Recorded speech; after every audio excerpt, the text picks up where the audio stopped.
जब ये अपने धनवान मित्रों को सरकार की सारी कंपनियां सौंप देते हैं तो नुकसान कौन उठाता है? जब ये बड़े बड़े खर्चे करते हैं तो नुकसान कौन उठाता है? सबसे ज्यादा नुकसान मेरी बहनें उठाती हैं, क्योंकि जो पैसे आपकी भलाई के लिए आपके पास आने चाहिए वो नहीं आते।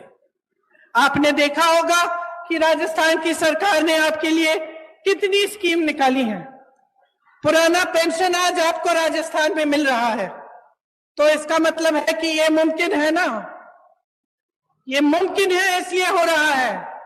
आज जितनी भी स्कीमें हैं जिनके बारे में मुख्यमंत्री जी ने आपको बताया, जिनके बारे में यहाँ पे सारे बोर्ड लगे हुए हैं, कि चाहे वो इंदिरा रसोई हो जिसमें आपको 8 रुपए में पूरी थाली मिल रही है खाने की, चाहे वो चिरंजीवी योजना हो जिससे आपका इलाज मुफ्त में हो रहा है, चाहे महिलाओं के लिए मोबाइल का स्कीम हो जिससे नौजवान महिलाओं के लिए खास तौर से अच्छा है क्योंकि आप इस पर पढ़ाई कर सकते हैं, सब जानकारियां आपको इस पर मिल सकती हैं, और आपकी सुरक्षा के लिए भी अच्छा है कि कभी आप ऐसी स्थिति में हो तो आप घर फोन कर सकते हैं, किसी को बुला सकते हैं। तो ये सब स्कीमें कैसे हो रही हैं राजस्थान सरकार द्वारा? ये तभी हो रही हैं क्योंकि ये जो पैसे हैं सरकार के पास जो होते हैं ये आपके लिए होते हैं। जिस सरकार की नीयत सही होती है वो इस संपत्ति को आपकी भलाई के लिए खर्चती है, और एक ऐसी ही सरकार आज राजस्थान में कांग्रेस की सरकार, अशोक गहलोत जी की सरकार है। आज सुबह तो मैंने देखा कि इनके G20 जब हो रहा था तो बारिश आई और सारा जितना भी वो जहां पे वो G20 की मीटिंग रख रहे हैं उसमें सारा पानी फैल गया है। मेरे मन में एक बात आई कि शायद जो हमारे देशवासी डर के मारे कह नहीं पा रहे, भगवान ने कह दिया कि अपना अहंकार कम करो, अपना अहंकार कम करो। इस देश ने तुम्हें बनाया है, इस देश ने नेता बनाया है, इस देश को आगे रखो, इस देश की जनता को सर्वोपरि बनाओ। आपने देखा होगा हिमाचल प्रदेश में खूब बारिश आई, बारिश की वजह से टीवी पे आपने देखा होगा इतने सारे लोगों के घर गिर गए, खूब भारी नुकसान हुआ, जनता ने झेला ये नुकसान। हमारी सरकार ने प्रयास किया कि उनकी मदद हो, लेकिन प्रधानमंत्री जी के मित्र बड़े उद्योगपति अडानी जी ने क्या किया? जो सेब को उगाते हैं, जो सेब की पेटियां हैं, उनको बेचने के लिए जब किसान गए तो उन्होंने दाम घटा दिए, खरीदने का दाम घटा दिया।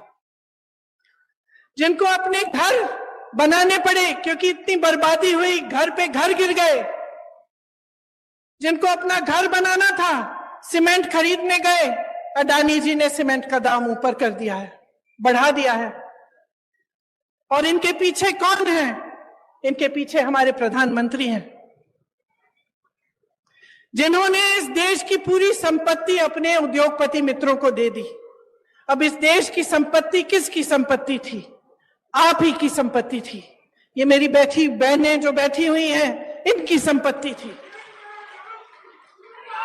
आज अगर पुरानी पेंशन के लिए सरकारी कर्मचारी रो रहा है तो क्यों रो रहा है? क्या उसका हक नहीं था कि 20-25 साल नौकरी करने के बाद उसे पेंशन मिलता, उसे सुरक्षा मिलती अपनी जीवन की, अपने परिवार के लिए? क्यों छीना गया ये? और जब इसको देने का समय आता है तो ये केंद्र की सरकार क्यों कहती है कि हमारे पास पैसे नहीं है? क्योंकि इनके जो बड़े बड़े उद्योगपति मित्र हैं उनके हजारों करोड़ों के जो लोन हैं वो ये माफ कर रहे हैं, उनसे कुछ नहीं लेते, और यहाँ आपका पेंशन छीना जा रहा है, आपके रोजगार छीने जा रहे हैं। देवनारायण जी की श्रद्धा, डिग्गी कल्याण जी के विचार, धन्ना भगत जी का मिसाल, इन्हीं पर कांग्रेस काम कर रही है। केंद्र द्वारा जो बढ़ती महंगाई का सामना करने के लिए राजस्थान कांग्रेस सरकार ने आपकी मदद की, उसका पूरा प्रयास दिन रात होता है। देश में सबसे बड़ा स्वास्थ्य बीमा का कार्यक्रम राजस्थान में है। ग्रामीण क्षेत्र के लिए 1000 इंदिरा रसोई आज से शुरू हुई हैं। वहीं Indira Gandhi gas cylinder scheme में आपको गैस सिलेंडर 500 रुपए का मिल रहा है। साथ साथ मेरी बहनों के लिए इंदिरा गांधी स्मार्टफोन की जो योजना है, जिसका मैंने जिक्र किया, इससे आपको सुविधा होगी। कांग्रेस सरकार की नीतियों के चलते 1 करोड़ से ऊपर उपभोक्ताओं का बिजली बिल शून्य आया है। अभी मैं कुछ लोगों से मिली थी, किसान थे, बहुत खुश थे कि अब बिजली बिल कम से कम शून्य पे आ रही है तो उनकी कुछ कमाई हो रही है। बहुत दिनों से कमा ही नहीं पा रहे थे क्योंकि केंद्र सरकार की नीतियों के चलते बहुत ज्यादा महंगाई का बोझ आप पर है। जो अन्नपूर्णा फूड पैकेट हैं, उनके माध्यम से आपको गेहूं, दाल, चीनी, तेल और नमक और मसाले मिल रहे हैं। देखिए, जब इस देश को बनाया, इसकी आजादी की लड़ाई लड़ी, जब इसको बुलंद किया, तो सिर्फ एक इंसान ने नहीं किया, चाहे वो महात्मा गांधी ना हो, लेकिन अकेले ये काम उन्होंने नहीं किया।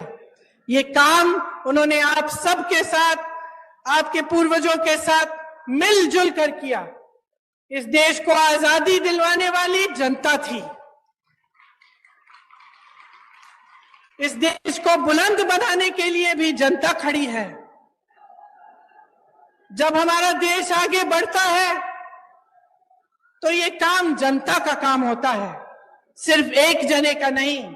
लेकिन आज जो परंपरा हमारे सामने, एक नई परंपरा चल रही है, उसमें ऐसे लगता है कि सिर्फ एक नेता, हमारे प्रधानमंत्री जी, सारी चीजें कर रहे हैं। तो अब जनता, आप समझदार हैं मेरी बहनों और भाइयों, आप में विवेक है, हर रोज आप अपनी समस्याओं का सामना कर रहे हैं, तो इस बार एकदम सोच समझ के अपना वोट दीजिए। ये सब सवाल जो मैंने उठाए हैं, अपने मन में इनको रखिए कि इस देश को बनाने वाला कौन है? आप हैं। नेताओं को बनाने वाला कौन है? आप हैं। तो जब आप अपनी सरकार चुनने जाएंगे तो आप पूछिए उनसे, भाजपा के नेताओं से पूछिए कि राजस्थान की वीर धरा से कितने रोजगार दिए उन्होंने।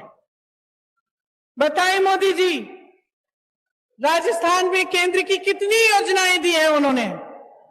ईआरसीपी पर मौन क्यों है, जबकि उसके होने से इस पूरे इलाके की तरक्की हो जाती। वो बताएं कि जनहित में जब रेलवे प्रोजेक्ट जो हमारी सरकार ने बढ़ाए थे उन्हें रोका गया तो इसके पीछे उनकी क्या सोच थी। जब हमारी सरकार थी केंद्र में, तब जो पैसे केंद्र से आते थे वो 90% होते थे।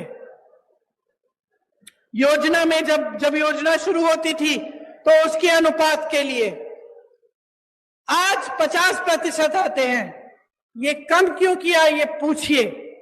बहनों और भाइयों, मसला साफ है, चुनाव आ रहे हैं। आपको मालूम है, हर 5 साल आते हैं, हर 5 साल एक नई सरकार आती है, आप उसे मौका देते हैं। काम करने का मौका होता है, दिखावा का मौका नहीं होता, झूठ बोलने का मौका नहीं होता, अपने लिए नेताओं को महलों और बड़े बड़े काफिलों का मौका बनाने का मौका नहीं होता।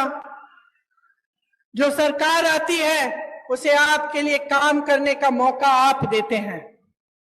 आपने देखा है कि अशोक गहलोत जी की सरकार, हमारी कांग्रेस की सरकार का ध्यान सिर्फ आपके विकास और आपको आगे बढ़ाने में गया है।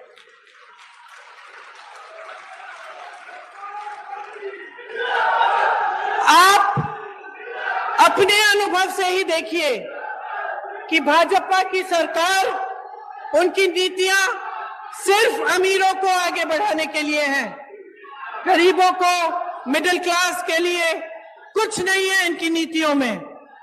मोदी जी विदेश जाते हैं, वापस आते हैं, कहते हैं कि बहुत हमारे देश का आगे बढ़ा है, हमारा देश, हमारा मान इतना बड़ा है। बाद में आपको पता चला कि वहां गए और उनके उद्योगपति मित्रों के लिए वो डील कराए आए हैं और बड़े बड़े उद्योगपतियों को खूब वहां से बिजनेस मिल रहा है। तो आप ही बताइए कि आपको ऐसी सरकार चाहिए जो सिर्फ गिने चुने अमीर लोगों को आगे बढ़ाए, कि आपको एक ऐसी सरकार चाहिए जो आपके लिए महंगाई के राहत कैंप लगाए, जो आपके लिए इंदिरा रसोई जैसी योजना लाए, जो महिलाओं को मोबाइल फोन दिलवाए, जो किसानों को आगे बढ़ाने के लिए, उनकी कमाई को बढ़ाने के लिए बिजली के बिल माफ करें, उनके कर्ज माफ करें। यह निर्णय आपको लेना पड़ेगा।